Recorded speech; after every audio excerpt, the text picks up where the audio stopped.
मैं बोलूंगा, ऐ जगदम्ब मदम्ब कदम्ब हवन प्रिय वासिनी हासरते शिखरि शिरोमणि तुंग हिमालय शृंग निजालय मध्य गते मधु मधुरे मधु कैटभ भंजिनी रासरते जय जय हे महिषासुर मर्दिनी रम्य कपर्दिनी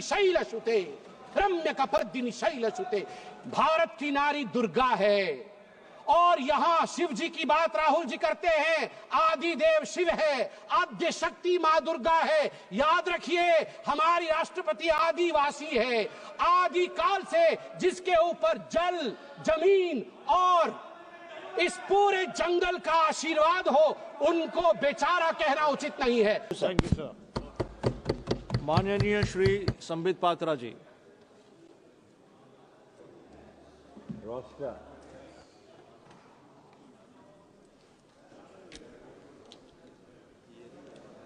ये ऑन नहीं हुआ है।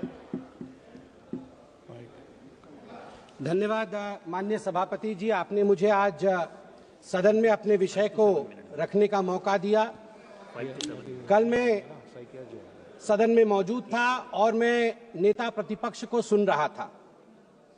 नेता प्रतिपक्ष ने कहा कि अगर हम इंडी अलायंस की सरकार बनाते तो हमारा भाषण किस प्रकार का होता, उस भाषण के विषय में आज मैं संबोधन करूंगा। यहां सभी गणमान्य लोग बैठे हुए हैं, हिंदी समझते हैं और हिंदी में एक मुहावरा है, अगर चाची की मूंछ होती तो वो चाचा कहलाती, अगर चाची की मूंछ होती तो वो चाचा कहलाती, अब चाची की मूंछ नहीं है तो वो चाचा नहीं हो सकती। तो ये इंडी अलायंस की सरकार बनेगी और फिर वो भाषण लिखेंगे और वो भाषण हमें सुनाएंगे, यह मौका कभी आने वाला नहीं है। और वैसे सभापति महोदय, ये कोई बोल रहा है चाची 420, वैसे ये शब्द प्रयोग करना शायद प्रतिबंधित होगा, मगर सबसे महत्वपूर्ण विषय है कि ये इंडी अलायंस क्या है। अभी दिल्ली के चुनाव चल रहे हैं, कल दिल्ली का चुनाव है। अब इंडी अलायंस को लेकर किस प्रकार की भ्रामक स्थिति बनी हुई है आप देखिए। नाम लेना मना है, इसलिए बिना नाम लिए ही मैं बता देता हूं। टी शर्ट और मफलर के बीच लड़ाई चल रही है। टी शर्ट भी इंडिया अलायंस में है और मफलर भी इंडिया अलायंस में है। और टी शर्ट ने भाषण दिया है, पटपड़गंज में मैं भाषण को पढ़ के सुना रहा हूं। टी शर्ट ने कहा है, टी शर्ट हाँ उसी पे है जी, दिल्ली भी भारत में आता है। टी शर्ट ने कहा है, उन्होंने एक नई तरीके की राजनीति की बात की थी, माने मफलर ने, उन्होंने एक नई तरीके की राजनीति की बात की थी। खंबे पर चढ़ गए थे स्वेटर पहनकर, छोटी सी गाड़ी में आया था। कौन सी गाड़ी थी? एल्टो थी। तो किसी ने पीछे से कहा नहीं वैगनार। अच्छा वैगनार से आए थे और सीधे शीश महल में जाके पार्किंग हुई है उनकी, सीधे शीश महल में। सबसे बड़ा घोटाला शराब घोटाला किया है, ऐसा नेता प्रतिपक्ष ने आम आदमी पार्टी के लिए भरे सभा में कहा है। और मफलर भी पीछे नहीं हटे, मफलर ने भी अटैक किया है। मफलर ने भी कहा है टी शर्ट को कि टी शर्ट और टी शर्ट के जीजा जी, ये दोनों नेशनल हेराल्ड केस में जेल के अंदर चक्की पीसने चाहिए। ये टी शर्ट और टी शर्ट के जीजा जी बाहर कैसे? मफलर ने कहा है। अब आप बताइए, अगर इंडिया अलायंस के अंदर ये आप इनके रिश्ते को चाइनीज नूडल्स, ये नूडल्स भी इतना कॉम्प्लिकेटेड नहीं है जितना इनके इंडिया अलायंस का रिश्ता कॉम्प्लिकेटेड है। ऐसे में ये सपना देख रहे हैं कि कभी इनकी सरकार बनेगी तो वो भाषण करेंगे।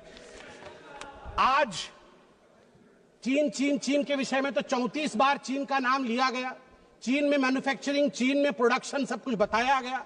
आज मैं हकीकत रखना चाहता हूं। सभापति महोदय, अटल बिहारी वाजपेयी जी की सरकार, मैं कागजात लेके आया हूं मैन्युफैक्चरिंग का।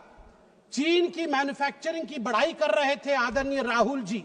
2004 में अटल बिहारी वाजपेयी जी के कार्यकाल में India China bilateral trade had set a new record with a total trade touching $13.6 billion and India was enjoying a comfortable trade surplus of $1.75 billion।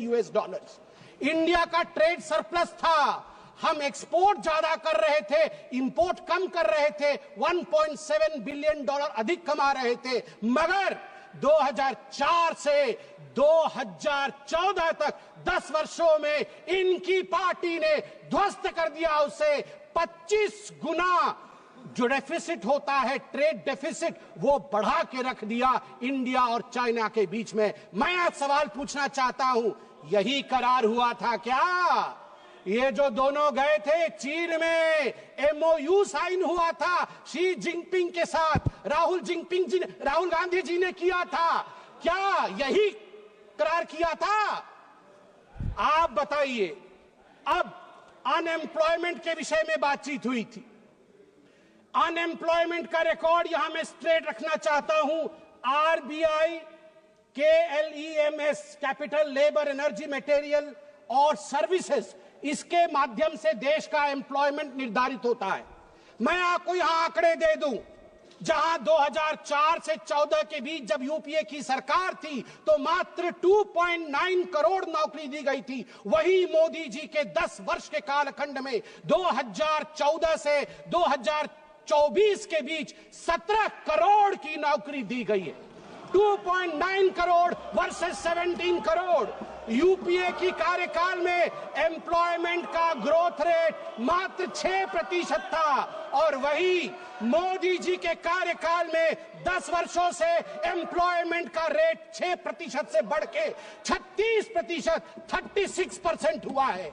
और कल राहुल गांधी बोल रहे थे कि यूपीए भी फेल हुई, एनडीए भी फेल हुई। अरे राहुल जी, यूपीए तो फेल हुई, आप फेल हुए, मतलब यूपीए, वो आप जो है वो 8 तारीख को फेल होगी।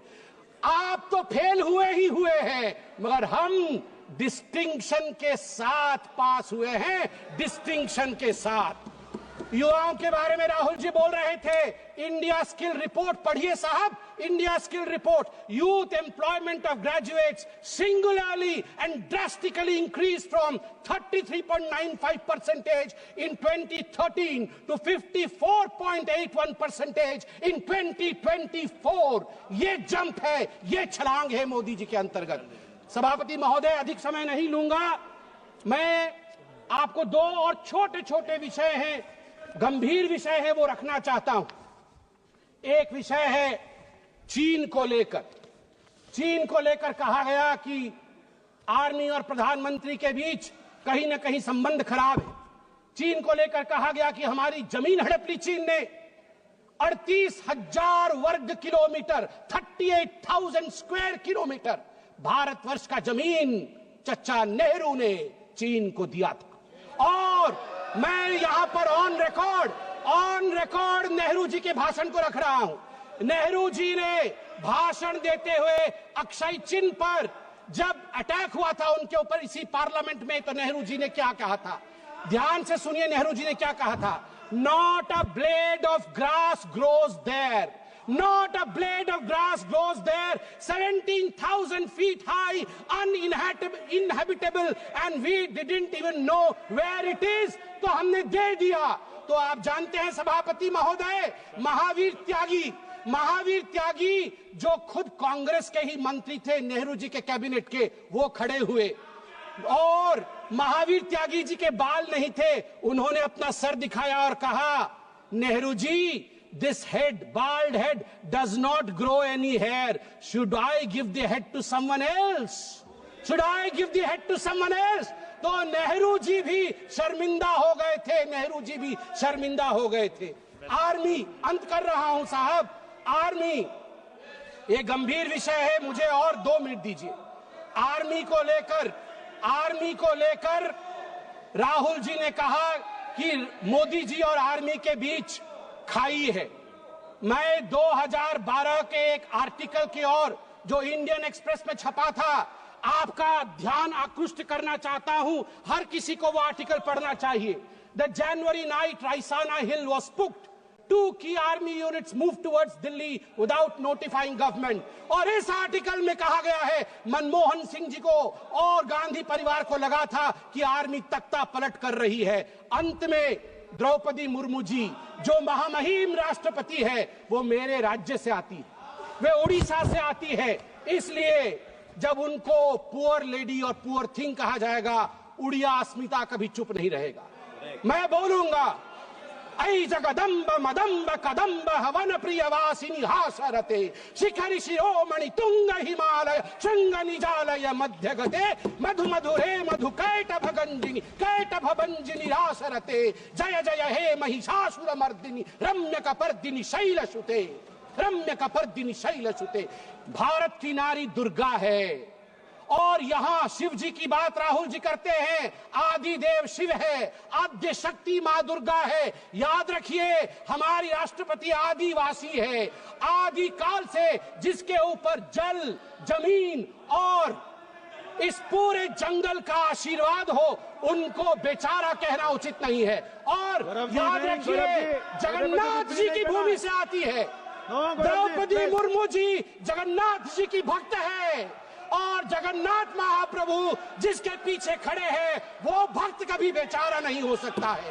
जहां पछारे जगन्नाथ छिड़ा है चंती से राष्ट्रपति केबे भी बेचारा है पारिबो नहीं। আজি मु कहबाकू चाहे 4.5 कोटी ओडियांक पक्षरे 4.5 कोटी ओडियांक मौड़मणि होचंती महाप्रभु जगन्नाथ।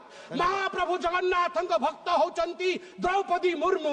द्रौपदी मुर्मू को बेचारा कहचंती सोनिया गांधी कौन जानती द्रौपदी मुर्मू को विषय रे। सोनिया गांधी को विरुद्ध रे प्रिविलेज बसरासु आ सोनिया गांधी क्षमा याचना करंतु। आज 4.5 कोटी ओडिया द्रौपदी मुर्मू पछरे पूरा ठिया ही चंती महाप्रभु जगन्नाथ आशीर्वाद अच्छी। जय जगन्नाथ। माननीय सदस्य श्री उमेदराम बेनीवाल जी